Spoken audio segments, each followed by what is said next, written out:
Hi friends, in today's video I want to talk about a misconception that many students in India have when they apply for colleges in US.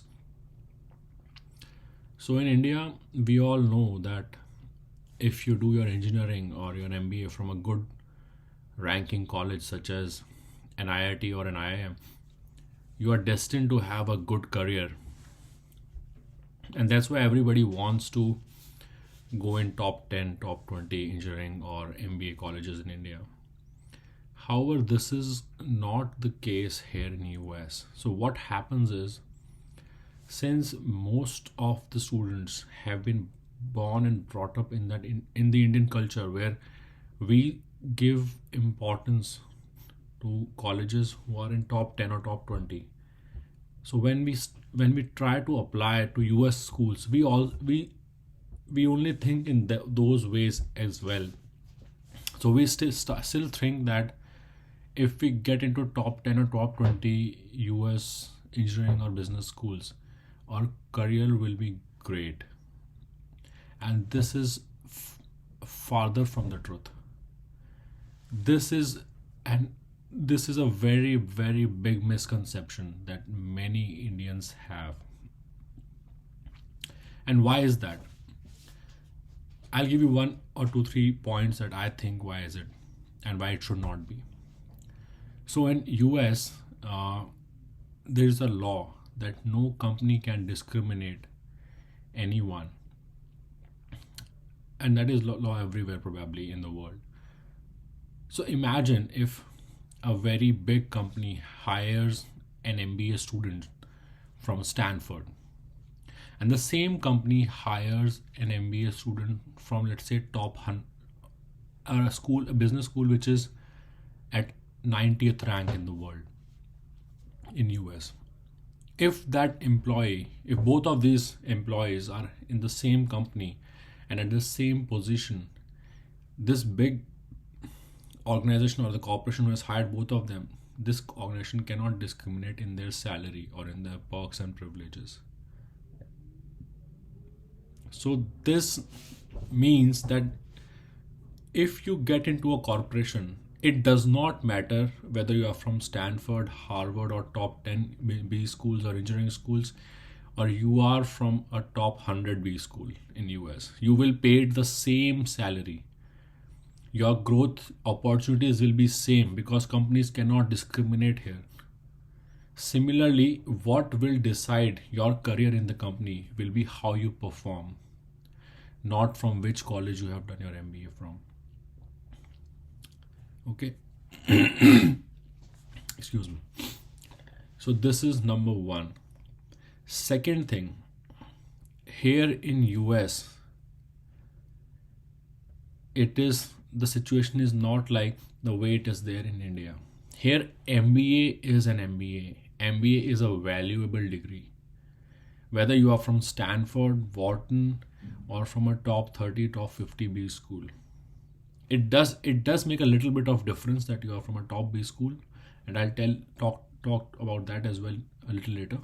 But if you are an MBA, it does not matter whether you are from Stanford, Harvard, or from a top 50 B school. Okay, MBA is an MBA.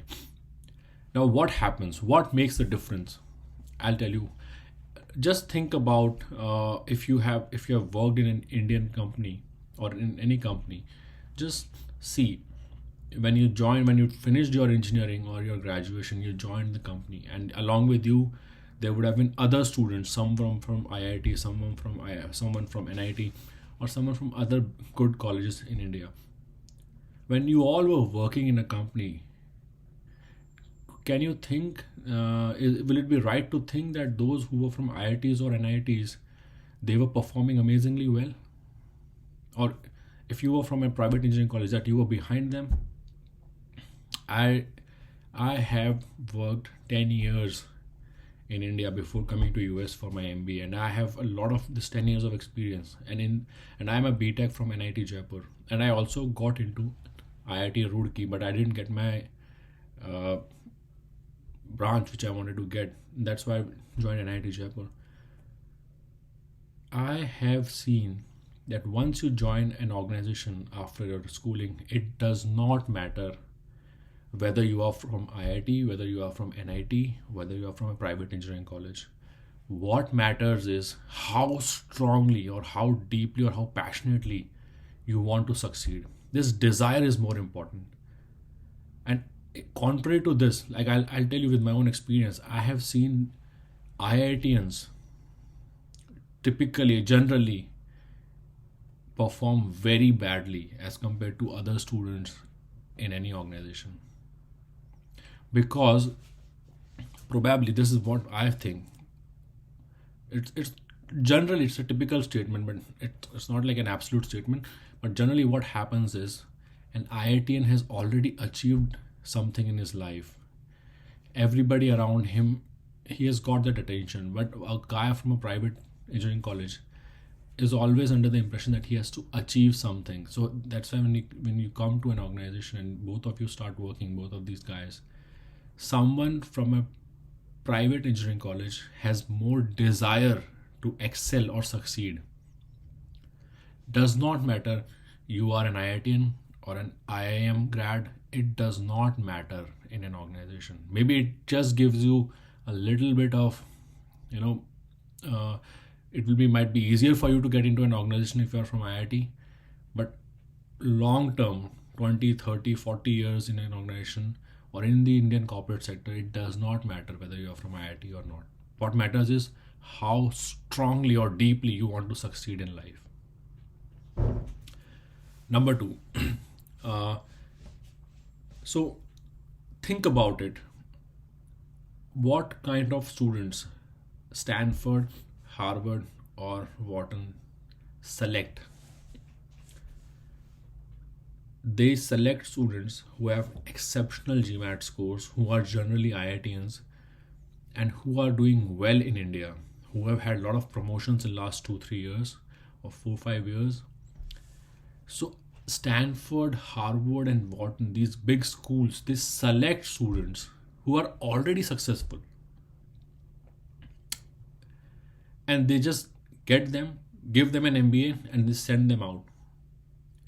It's like I am a college who trains people on, let's say, swimming, and I'm such a good school that I only select those people who are already exceptionally good in swimming. So it will be very easy for me to train them, and once they graduate from my school, they will naturally perform well in the corporate sector because they were already good. They were already good swimmers. Whereas if someone goes to a, let's say, lesser known school in US, let's say top 100 school, so that guy was already not a very good swimmer. So even if he's in this school, he will not going to become a very good swimmer. So that is another reason.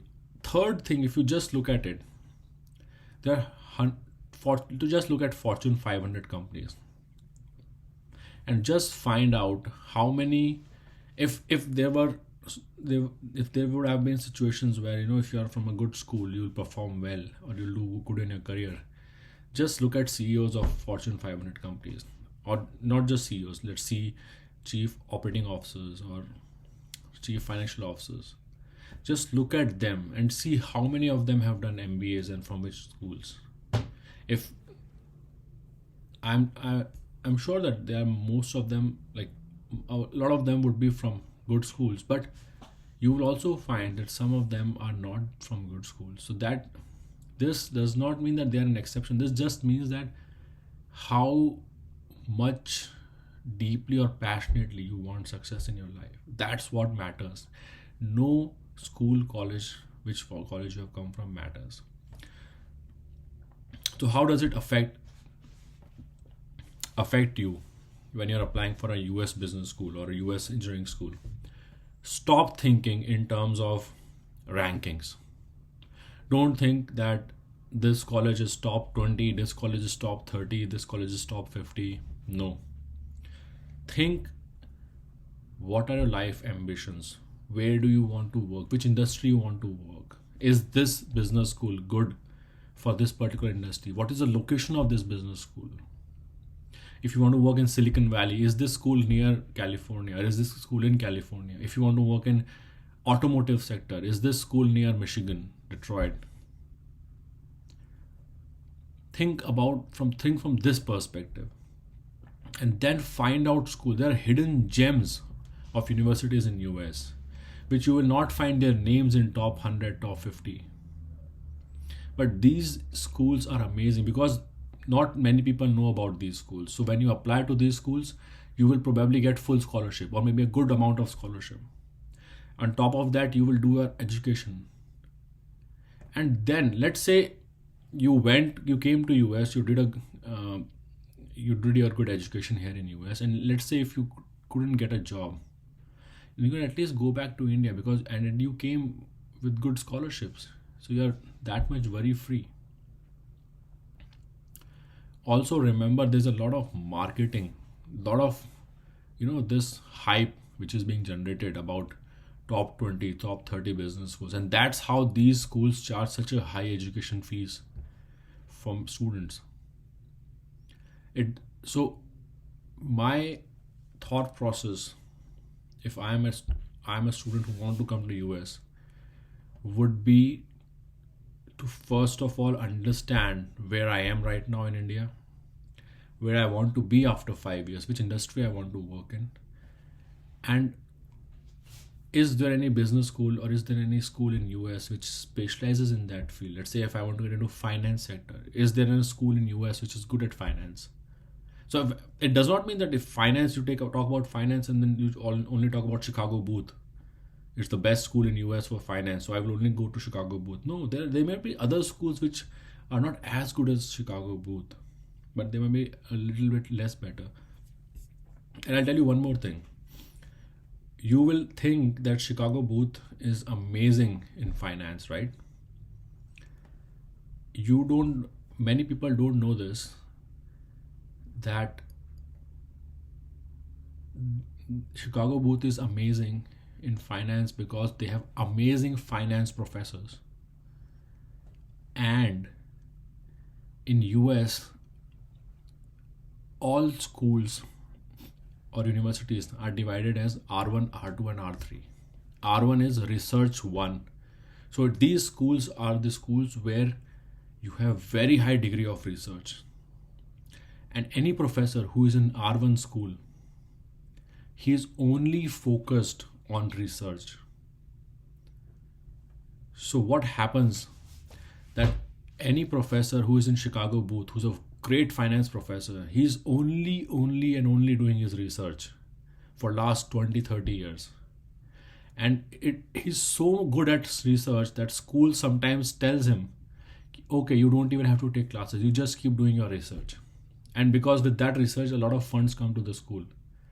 So you might go to Chicago Booth, which let's say number 1 in finance, because they have the best finance professors, and every year they are putting a lot of papers out in journals in finance. They're doing a lot of discoveries in finance. But once you go there, you'll realize that those professors are not even teaching you, because those are research. So that's what I'm trying to say, that don't go based on rankings.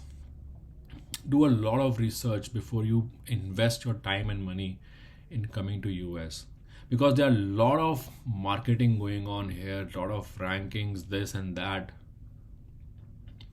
And it might so happen that you come here, top 10 or top 20 school for an MBA, or pay $150,000 or $200,000 in education fees, take a loan, and then you join an organization. And in the same organization, there's some other student from India who did his MBA from, let's say, a top 50 business school in US, and he came on full scholarship.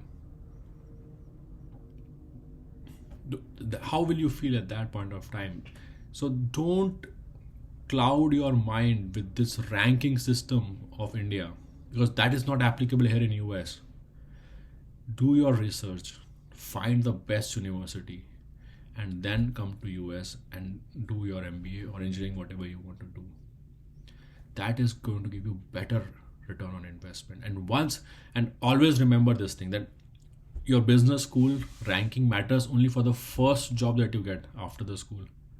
If you've got the first job after the school, after that 4 5 years 6 years on, nobody will even ask you which B schools are you from.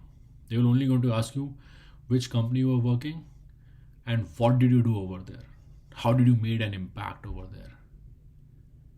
That's what will matter, and how fast you grew in that company. So don't get into this marketing of different ways. Don't get into this trap of coming to top business school in US and paying through your pockets 250,000 and then realizing that this it was not worth at all. So that's what I want to do. Thank you.